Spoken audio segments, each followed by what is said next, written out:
বেকার ছেলে তার মাকে বলছে, শুধু ডাল দিয়ে ভাত খেতে ইচ্ছা করছে না, একটা ডিম ভেজে দাও না মা। মা তখন বলছে, ডিম ঘরে বসে জন্ম হয় নাকি? শুয়ে বসে 3 বেলা শুধু বাপের ঘাড়ে বসে খাচ্ছিস, আবার মজা না হলে গলা দিয়ে খাবার নামবে না। নবাব যাতে জন্ম হয়েছে ঘরে অকর্মা, এত বড় হয়েছে তাও কোনো কাজে খাটে না। বেকার ছেলে একটা ডিমের আবদারের বিপরীতে মা এতগুলো কথা শুনিয়ে দিল। রাগে গজগজ করতে করতে জায়গা ত্যাগ করলো। খাবার টেবিলে মায়ের এমন কথা শুনে গলা দিয়ে আর খাবার নামলো না।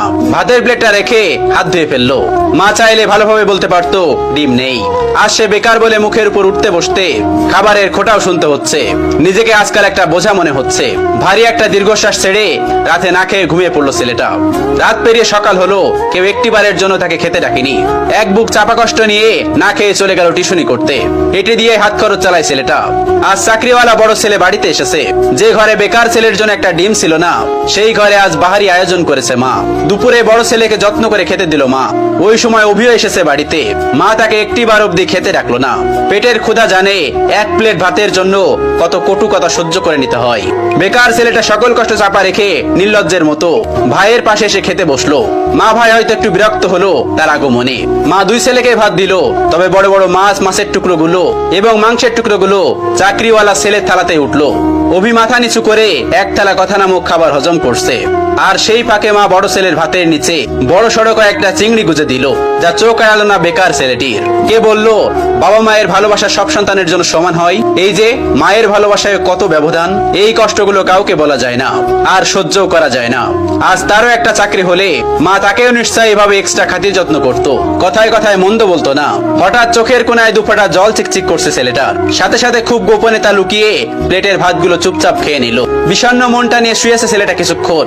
এরই মধ্যে মুঠোফোনটা বেজে উঠলো। তার প্রিয় মানুষটি ফোন দিয়েছে। তার প্রিয় মানুষটির ফোনের নামটা দেখে অভির মুখে হাসি ফুটে উঠলো। রিসিভ করার সাথে সাথে তার প্রিয় মানুষটি ব্যস্ত কণ্ঠে বলল, অভি, তোমার সাথে বিকাল 4টায় আমি দেখা করতে চাচ্ছি।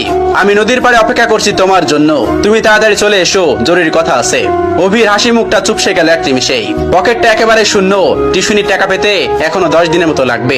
নিজের কাছে গাড়ি ভাড়াটাও নেই। তবুও মৃত্যু হেসে তার প্রিয় মানুষটাকে বলল, ঠিক আছে, আমি আসছি। অভি সাথে সাথে রেডি হয়ে নিল। ভয়ে ভয়ে বাবার রুমে গিয়ে ভীতু কণ্ঠে বলল, আব্বা। বাবা তখন বললেন, হ কোন সাহেব, গায়ে বাতাস লাগাতে যাচ্ছেন বুঝি? বাবার ঠেস মারা কথা গায়ে মাখলো না অভি, বরং অনুনয় করে বলল, আমাকে 100 টাকা দিবেন আব্বা, খুব আর্জেন্ট দরকার। বাবা তখন বলল, টাকা তো আর গাছে ধরে না যে তোকে ছিঁড়ে ছিঁড়ে দিব। নিজে কামাই করতে পারিস না? মানুষের ছোট ছোট পোলাপানো কত টাকা কামাই, পুরো সংসার চালাই, আর এত বড় দামড়া হয়েও বাপের কাছে টাকা চাও? এই লজ্জা করে না তোর? তুই সারাদিন গায়ে বাতাস লাগাই বেড়াবি, আর প্রত্যেক দিন তোর আমি টাকা দিব?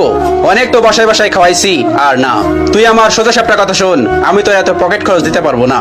এখন থেকে নিজে নিজে ইনকাম করে খা, আর তা না পারলে আমার ঘর থেকে বাইর হয়ে যা। এত ঝামেলা আমার সহ্য হয় না, তুই আমার চোখের সামনে থেকে দূর হ। বাবার এতগুলো কথা শুনে ছেলেটার বুকটা মোচড় দিয়ে উঠলো। ভারী কয়েকটা দীর্ঘশ্বাস ফেলে নিঃশব্দে বের হয়ে আসলো ঘর থেকে। এদিকে প্রিয় মানুষটা বারবার কল দিয়ে তাকে তাড়া দিচ্ছে। নিজেকে সামলে নিল অভি। বাগান থেকে একটা গোলাপ ছিঁড়ে নিজের পকেটে রেখে দিল অভি। অতঃপর পায়ে হেঁটেই গেল যথার্থ স্থানে। প্রিয়তমা আগে এসে বসে আছে। অভিকে দেখে উঠে দাঁড়ালো এবং বিরক্ত কণ্ঠে বলল, এত দেরি করলে যে? জানো আমি কতক্ষণ ধরে বসে আছি? অভি তখন বলল, সরি আমার অনুরাগী, রাগ করো না আমার উপর, আসতে একটু দেরি হয়েছে। প্রিয়তমা তখন বলল, চুপ করো, চুপ করে থাকো, নিশ্চয় টাকা ছিল না? নিশ্চয় পায়ে হেঁটে এসেছো? অভি তখন মাথা নিচু করে ফেললো। প্রিয়তমা তার হাতে একটা কার্ড ধরিয়ে দিয়ে বলল, সারপ্রাইজ। ছেলেটা তখন বলল, কি এটা, কিসের কার্ড? তখন তার প্রিয়তমা তাকে বলল, এটা আমার বিয়ের কার্ড, ফার্স্ট আমি তোমাকেই দিলাম, এসো, কিন্তু তুমি কিন্তু একদমই মিস করবে না। ছেলেটি তখন বলল, মানে কি বলছো তুমি, সত্যি বলছো? মেয়েটি তখন বলল, হ্যাঁ সত্যি বলছি। অভি কাপা কাপা হাতে কার্ডটি খুলে দেখে নিল। তার বুকের বাঁ পাশটায় চিনচিন করে ব্যথা করছে। কাপা কাপা কণ্ঠে জানতে চাইলো, 3 বছরের সম্পর্কের, তবে আজই কি ইতি কথা? প্রিয়তমা তখন জোর কণ্ঠে বলে উঠলো, হ্যাঁ। ছেলেটি তখন বলে উঠলো, আচ্ছা ভালোবাসতে না আমায় তুমি? এত স্বাভাবিক, কষ্ট হচ্ছে না তোমার? কি করে পারবে তুমি আমাকে ছাড়া অন্য কাউকে বিয়ে করতে? প্লিজ প্লিজ এমন করো না, বলো এসব মিথ্যে। আমি তোমাকে ভালোবাসি, তোমাকে ছাড়া আমি কিভাবে থাকবো বলো? প্রিয়তমা তখন বলে উঠলো, দেখো আবেগ দিয়ে জীবন চলে না, কম অপেক্ষা তো করলাম না তোমার জন্য। আমি আর আমার বাবা মাকে কষ্ট দিতে পারবো না, আমি চললাম। তখন ছেলেটি অনুনয় বিনয় করে বলছে, আমার হয়ে থেকে যাও না প্লিজ। প্রিয়তমা তখন বলে উঠলো, রাখতে পারবে তুমি? ছেলেটি তখন আবার বলল, আমাকে আরো কয়েকটা দিন সময় দাও না প্লিজ। প্রিয়তমা তখন জোর কণ্ঠে বলে উঠলো, রাখতে পারলে এক্ষুনি, আর না হয় আর আটকেও না। ছেলেটি হাঁটু গেড়ে বসে পড়লো মাটিতে। কিভাবে আগলে রাখবে নিজের ভালোবাসাকে? সে তো নিজেই বেকার, বাসায় নিজেরই তো জায়গা হয় না, তার উপরে অন্য কেউ তো নয়। অতঃপর মনের বিরুদ্ধে যে মাথা নিচু করে বলতে হলো, সরি অনুরাগী, তোমাকে রাখার সাধ্য যে আমার নেই। চলে যাও, তবে সুখী হও স্বামীর ঘরে। ভালো থেকো, আমার না হওয়া প্রিয়তমা। বিদায় আমার অনুরাগী। অতঃপর 3 বছরের ভালোবাসার দাপন হলো বেকারত্বের কারণে। এভাবেই প্রতিনিয়ত হাজারো বেকার ছেলে হারায় তাদের প্রিয়তমাকে। অভি টলতে টলতে নদীর কিনারায় বসে পড়লো। নিজেকে পাগল পাগল লাগছে। প্রিয় হারানোর যন্ত্রণা এত তীব্র কেন? এত ব্যথা কেন? এই তো মনে হচ্ছে দমটা বের হয়ে যাবে তার। বুকের বাপাসটা ঝলসে যাচ্ছে তার। চোখ দিয়ে ঝরছে নীরব অশ্রু।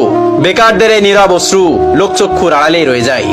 বুক পকেটের শখের গোলাপটা আর দেয়া হলো না, আর দেওয়া হলো না প্রিয়তমাকে। অভি উঠে দাঁড়ালো এবং গোলাপটা ছুঁড়ে ফেললো নদীর পানিতে।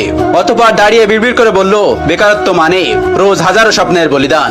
বেকারত্ব মানে হলো রোজ বাস্তবতার অনলে পোড়া। বেকারত্বের মানে হলো জ্যান্ত কতগুলো লাশ। বেকারত্ব মানে হলো জীবনের খাওয়া সেরা বাস। গল্পের শেষে আপনাদেরকে বলছি, ওই যে আপনার বাড়িতে বেকার ছেলেটা আছে না, যাকে সারাদিন বাসা থেকে বের করেন, খাবারের খোটা দেন, হ্যাঁ তার কথাই বলছি। বিশ্বাস করুন, এই মানুষগুলো ভিতরে ভিতরে প্রতিনিয়ত শেষ হয়ে যাচ্ছে। এদেরকে কথার আঘাতে প্রতিনিয়ত কষ্ট না দিয়ে, তাদেরকে বোঝা মনে না করে, বরং এদের পাশে থেকে এদের মনোবল মজবুত করতে সাহায্য করুন। পারলে একটা কাজ জোগাড় করে দিন, মানসিক শান্তি দিন, পারলে এদের একটু বোঝার চেষ্টা করুন। শুনুন, একটা পরিবার থেকে একটা মানুষ সাপোর্ট পেলে একটা মানুষ সারা বিশ্বকে জয় করতে পারে। আচ্ছা, এরা তো এমনিতেই বেকার থাকছে, তাই না? জানেন তো এই শহরে আজকাল চাকরির বড়ই অভাব।